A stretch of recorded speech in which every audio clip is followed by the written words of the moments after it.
जो हमारा टॉपिक है वो है पार्सन्स का सामाजिक क्रिया। देखिए पार्सन्स का, टॉलबर्ट पार्सन्स की यदि हम बात करें, टॉलबर्ट पार्सन ने सामाजिक क्रिया संबंधी सिद्धांत अपनी पुस्तक उन्होंने एक लिखी थी स्ट्रक्चर ऑफ सोशल एक्शन, जो कि उन्होंने सन 1937 में 1937 में प्रकाशित की थी। उसमें सामाजिक क्रिया के बारे में बताया। तो सबसे पहले कि सामाजिक क्रिया किसे कहते हैं, अगर हम बात करें सामाजिक क्रिया की बात, इससे पहले पैरेटो, दुर्खीम और मैक्स वेबर, इन सब समाजशास्त्रियों ने सामाजिक क्रिया की बात की है। पैरेटो ने, मैक्स वेबर ने और दुर्खीम ने। थोड़ा सा तुम्हें इन्हें जानना जरूरी है कि इन सब ने, पैरेटो ने, दुर्खीम ने और मैक्स वेबर ने सामाजिक क्रिया के बारे में क्या कहा है। देखिए अगर हम पैरेटो की बात करें तो विल्फ्रेड पैरेटो ने सामाजिक क्रिया, लास्ट टाइम मैंने तुम्हें पढ़ाया भी था, सामाजिक क्रिया को दो भागों में बांटा था, तार्किक क्रिया और अतार्किक क्रिया। याद है? तार्किक क्रिया और अतार्किक क्रिया। थोड़ा सा हल्का सा बताऊंगी इसके बारे में। पैरेटो ने कहा क्रियाएं दो प्रकार की होती है, तार्किक क्रिया और अतार्किक क्रिया। तार्किक यानी लॉजिकल एक्शन, जो तर्क पर आधारित हो, जो तर्क पर आधारित हो और जिसमें वस्तुनिष्ठता की बात की थी उन्होंने। वस्तुनिष्ठता कहते हैं जो घटना जिस रूप में घटित होती है उसका ठीक उसी रूप में उसका चित्रण कर देना, वो होता है वस्तुनिष्ठता। ठीक है, मतलब सच्ची फैक्ट्स, सच्ची चीजें, उसे तार्किक क्रिया की संकल्पना पैरेटो ने बोला है। अतार्किक क्रिया जिसमें व्यक्तिनिष्ठता होती है, व्यक्तिनिष्ठता, व्यक्ति जब किसी घटना के अंतर्गत अपने व्यक्तिगत विचारों को मिला देता है तो उसे कहा जाता है व्यक्तिनिष्ठता, और ये अतार्किक क्रिया के अंतर्गत आता है। तो पैरेटो ने तार्किक और अतार्किक क्रिया की बात की है। अगर हम दुर्खीम की बात करें, दुर्खीम ने कहा है समाज के अंतर्गत सामाजिक घटनाएं संपादित होती हैं और इसी के अंतर्गत सामाजिक घटनाओं के द्वारा समाज में संपादित होने वाली क्रियाएं जो होती हैं संपादित होती हैं। दुर्खीम ने समाज के माध्यम से सामाजिक क्रियाओं को बताया, वही मैक्स वेबर ने प्रतीकात्मक रूप में सामाजिक क्रिया को बताया। जब मैक्स वेबर ने सामाजिक क्रिया के बारे में बताया था तो आपने तार्किक, मूल्यांकनात्मक, प्रभावात्मक और परंपरात्मक, ये चार प्रकार की सामाजिक क्रिया बताई थी। कौन कौन सी? तार्किक क्रिया, मूल्यांकनात्मक क्रिया, प्रभावात्मक क्रिया और परंपरागत क्रिया। तो यहाँ पैरेटो, दुर्खीम और मैक्स वेबर, आप सभी ने सामाजिक क्रिया के बारे में अपने विचारों को व्यक्त किया था। पैरेटो ने तार्किक अतार्किक क्रिया के माध्यम से, दुर्खीम ने समाज के माध्यम से और मैक्स वेबर ने प्रतीकात्मक क्रिया के माध्यम से कि किस प्रकार तार्किक, मूल्यांकनात्मक, प्रभावात्मक और परंपरागत क्रिया संपादित होती है। अब आते हैं हम पार्सन्स पे। देखिए पार्सन्स ने सामाजिक क्रिया के बारे में क्या कहा है। क्रिया, इंग्लिश में इसको एक्शन बोलते हैं। एक्शन, क्रिया का मतलब कार्यों से ही लिया जाता है। क्रिया किसे कहते हैं? काम तो करना, कार्य, वही तो क्रिया होती है, एक्शन। पार्सन्स, टॉलबर्ट पार्सन ने कहा कि जो हमारा समाज है और जो समाज के सामाजिक संबंध है, इन सामाजिक संबंधों का निर्माण होता है मानवीय क्रियाओं से। ध्यान से समझना। देखिए आप सभी को मैं समझाती हूँ या बार बार जब बताती हूँ वो इसलिए बताती हूँ, बुक की लैंग्वेज थोड़ी टफ होती है। बुक की लैंग्वेज में हम पता कर ही नहीं पाएंगे कि सामाजिक क्रिया कहाँ से शुरू हुई और क्या उसका वास्तविक अर्थ था। टॉलबर्ट पार्सन, फिर से रिपीट कर रही हूँ मैं, टॉलबर्ट पार्सन ने सामाजिक क्रिया के बारे में बताया कि सामाजिक क्रिया हमारे समाज में सामाजिक संबंधों का निर्माण होता है और सामाजिक संबंधों का निर्माण होता है मानवीय क्रियाओं से। मानवीय क्रियाएं, देखिए फॉर एग्जाम्पल, छोटा सा एग्जाम्पल दूंगी। आप ट्रेन में यात्रा कर रहे हैं, फॉर एग्जाम्पल मैं या आप रेल में यात्रा कर रहे हैं, ट्रेन में, ठीक है। आप ट्रेन में बैठ गए, दूसरे व्यक्ति भी जो जा रहे हैं यात्री वो भी बैठे हैं, आप चुपचाप बैठ के पूरी यात्रा कर ली, उसे हम सामाजिक क्रिया नहीं करेंगे। लेकिन कई बार क्या होता है, सामने बैठे वाली चेयर पे आप पूछने लगे, आंटी आप कहाँ से आई हैं? अच्छा कि तो मेरी मौसी भी रहने वाली है। कहाँ जा रही है? वहां तो मैं भी जाऊंगी, चलो दोनों का साथ हो गया, अच्छा रास्ता, जर्नी अच्छे से कटेगी। कहने का मतलब सामाजिक संबंध जो होते हैं मानवीय क्रियाओं, जब उन्होंने आपस में यत्न किया तभी तो संबंध बनते हैं।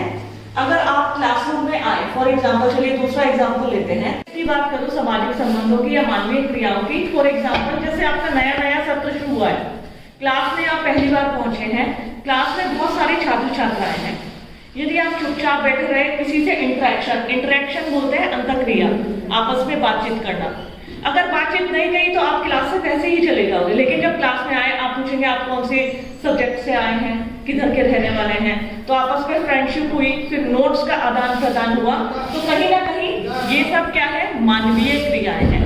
और टॉलबर्ट पार्सन्स कहते हैं हमारे समाज में सामाजिक संबंधों का जो निर्माण होता है उसका आधार होता है मानवीय क्रियाएं।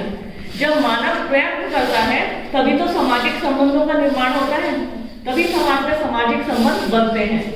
अगर हम कहने लगे हमारी रिश्तेदारी, फ्रेंड सर्कल, ग्राहक दुकानदार का संबंध, कई बार हम किन्हीं दुकानों पे बहुत अच्छा मानते हुए जाते हैं क्योंकि वहां पे हमारे संबंध इस प्रकार बन गए कि वो हमें अच्छा, कि अरे आप आ गए, बहुत अच्छा सामान आया हुआ है, चलिए आपको मैं दिखाता हूँ। तो कहने का मतलब इतना है, टॉलबर्ट पार्सन्स भी यही कहते हैं कि जो सामाजिक संबंधों के निर्माण है उसका आधार मानवीय क्रियाएं होता है। फिर टॉलबर्ट पार्सन्स क्या कहते हैं? पार्सन्स कहते हैं क्रियाओं के लिए कर्ता व्यवस्था, कर्ता परिस्थिति महत्वपूर्ण होते हैं। देखिए, टॉलबर्ट पार्सन्स ने सामाजिक क्रियाओं के 3 प्रमुख आधार बताए हैं। पहला कर्ता, दूसरा परिस्थिति और तीसरा प्रेरणा। पहला कर्ता, दूसरा परिस्थिति, तीसरा प्रेरणा। अब वो किन्हीं क्रियाओं को सामाजिक क्रिया कहते हैं? पार्सन्स कहते हैं सबसे पहले क्रियाओं को संपादित करने के लिए इंपॉर्टेंट होता है व्यक्ति, यानी कर्ता। जब तक व्यक्ति ही नहीं होगा तो क्रियाएं कहां से शुरू होंगी? कर्ता। फिर दूसरा होता है परिस्थिति, कि ऐसी परिस्थिति बने जिसमें कर्ता जो है अपनी क्रियाओं को संपादित करे। और उनका तीसरा महत्वपूर्ण पॉइंट है प्रेरणा। बिना प्रेरणा के हम कोई भी कार्य नहीं कर सकते हैं। इसको मैं तुम्हें एक एग्जाम्पल से समझाऊंगी। फॉर एग्जाम्पल, आप सभी सुबह सुबह कॉलेज आते हैं, आप सभी कर्ता हैं, व्यक्ति हैं, ठीक है? कॉलेज क्यों आते हैं? नहीं, कॉलेज पढ़ने के लिए। और पढ़ क्यों गए हैं आप लोग? कुछ परिस्थिति सुधारने के लिए या अपने करियर को बनाने के लिए। देखिए, सबसे इंपॉर्टेंट आप लोग कर्ता, परिस्थिति कि हमें अपना करियर बनाना है, ठीक है? और प्रेरणा, यदि हमें जीवन में सफल होना है, अपने आगे के जीवन को सफल बनाना है तो हमें कॉलेज जाना होगा। प्रेरणा, आंतरिक प्रेरणा कहते हैं ना, हम अपनी आंतरिक प्रेरणाओं से प्रेरित होकर क्रियाएं करते हैं। देखिए, अगर फॉर एग्जाम्पल आज मैं कहती हूँ आज मैं बहुत बोर हो रही हूँ, मेरा बिल्कुल भी मन नहीं लग रहा है, चलो गाना सुन लेती हूँ। प्रेरणा, जब हमारी आंतरिक प्रेरणाएं हमें प्रेरित करती है कि अब तुम्हें लगा अरे बहुत दिन हो गए किताब उठाए हुए, अब पढ़ना चाहिए, क्योंकि मुझे लगता है कि अगर अब पढ़े तो मेरा एंट्रेंस क्लियर हो जाएगा। तो आंतरिक प्रेरणाएं से प्रेरित होकर वो परिस्थिति बनती है और कर्ता क्रियाओं को संपादित करता है। ये टॉलबर्ट पार्सन्स ने सामाजिक क्रिया के अंतर्गत बताया है। फिर आगे चलकर टॉलबर्ट पार्सन्स क्या कहते हैं, चलिए ये समझ में आया? कर्ता, परिस्थिति, प्रेरणा। कंफ्यूज हो गए? चलो दोबारा से बताती हूँ। देखिए, सामाजिक क्रियाएं, पार्सन्स कहते हैं सामाजिक संबंधों के निर्माण का आधार होता है मानवीय क्रियाएं। ध्यान से समझना, सामाजिक संबंधों के निर्माण का आधार क्या है? मानवीय क्रियाएं, ठीक है? मानवीय क्रियाएं कब बनती हैं? जब ये सब परिस्थितियां हमारे सामने हो। सबसे इंपॉर्टेंट कर्ता, क्रियाओं को करने वाला व्यक्ति। कर्ता मतलब क्रियाओं को करने वाला व्यक्ति। परिस्थिति, जिन परिस्थितियों के अंतर्गत वो क्रियाओं को करता है। प्रेरणा मतलब जिन आंतरिक प्रेरणाओं से प्रेरित होकर हम क्रियाएं संपादित करते हैं।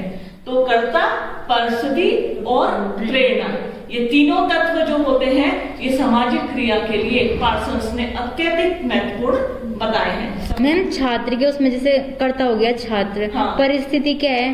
परिस्थिति कि आज हमारे माता पिता ने हमें इस लायक बनाया है, हमारी परिस्थिति है, हमारी मम्मी ने फीस जमा कर दी है, सब परिस्थितियां अनुकूल है, और तब भी हम ना पढ़े तो ये तो हमारी बेवकूफी होगी। परिस्थितियां, किन्हीं बच्चों की तो परिस्थिति होती भी नहीं है, ना उनके पास फीस होती है, ना ड्रेस होती है, ना उनके पास मोबाइल फोन होता है। तुम तुम अपने आप को खुशकिस्मत समझो, तुम्हारी परिस्थितियां तुम्हारी पढ़ाई के अनुकूल है। तो कर्ता, परिस्थिति, प्रेरणा।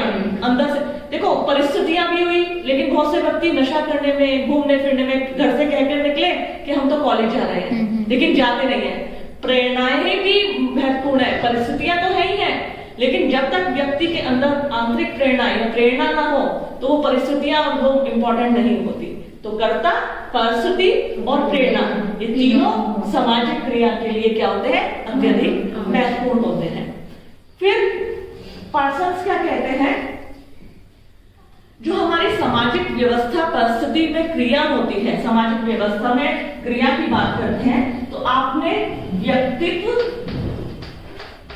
जिसे हम पर्सनैलिटी कहते हैं, संस्कृति, व्यक्तित्व, संस्कृति और हमारा पर्यावरण। देखिए, ठीक इसी के लेवल में व्यक्तित्व, पर्सनैलिटी, किसी कार्य को करने वाला व्यक्ति, जब कोई व्यक्ति होता है, व्यक्तित्व हमें पर्सनैलिटी क्यों कहते हैं? देखिए, पर्सनैलिटी इन द सेंस हमारे अंदर करने की लगन है या नहीं है, हमारे अंदर बोल्डनेस है, तो ये सब क्या होती है? ये व्यक्तित्व के अंतर्गत आती है, पर्सनैलिटी के अंतर्गत। तो क्रिया में व्यक्तित्व बहुत महत्वपूर्ण होता है। व्यक्तित्व ही वो कर्ता होता है, वो व्यवस्था के अंतर्गत अपने कार्यों को संपादित करता है, उसका व्यक्तित्व। संस्कृति कहते हैं जब हम किसी कार्य को करते रहते हैं, जब हमें किन्हीं उनके नियमों के फलस्वरूप प्रतीकों के रूप में संस्कृति उजागर होती है। इसको एक एग्जांपल से समझाऊंगी, तब तुम समझोगे। त्रिशूल, हिंदू धर्म में तुमने त्रिशूल का महत्व को समझा है? क्या है त्रिशूल? क्या है? पवित्र है। कहाँ पे देखा है त्रिशूल तुमने? मंदिरों में। भगवान जी के पास ऐसा माना जाता है, शंकर भगवान जी ने त्रिशूल का धारण किया था, वो उनका अस्त्र था और उसकी हम पूजा करते हैं। वो एक प्रतीक, त्रिशूल प्रतीक है, ठीक है? त्रिशूल क्या है? प्रतीक ही तो हुआ, लेकिन उस प्रतीक को हम नतमस्तक होते हैं। उसके पीछे रीजन, नतमस्तक होने का रीजन त्रिशूल के पीछे, उसके पीछे हमारी आध्यात्मिक शक्ति निहित है, ठीक है? तो जब हमारे व्यक्ति किन्हीं कारणों से हमारे पर्यावरण में किन्हीं परिस्थितियों को, प्रतीकों को मानने लगते हैं, उसके सामने प्रतीकों से ही संस्कृति का निर्माण क्या होता है? संस्कृति प्रतीक है। अगर हम बात करें तो संस्कृति क्या है? What is culture? कल्चर, अगर हम बात करें, वास्तव में जो हमारे प्रतीक है, भौतिक संस्कृति के, जब तुमने पढ़ा होगा भौतिक और अभौतिक संस्कृति। भौतिक संस्कृति जितने भी वस्तुएं होती है, अभौतिक संस्कृति हमारे नियम, विश्वास, आचरण, ठीक है? तो लेकिन कहीं ना कहीं संस्कृति का उदय जो हुआ है, पार्सन्स का कहना है, प्रतीकों के रूप में हुआ है। प्रतीक जो होते हैं व्यक्ति के मन में, सामाजिक व्यवस्था में बैठ जाते हैं और कहीं ना कहीं सामाजिक व्यवस्था में अनुकूलन में सहायक होते हैं, और वो पर्यावरण जिसके अंतर्गत व्यक्तित्व का निर्माण होता है और हमारी संस्कृति का विकास होता है।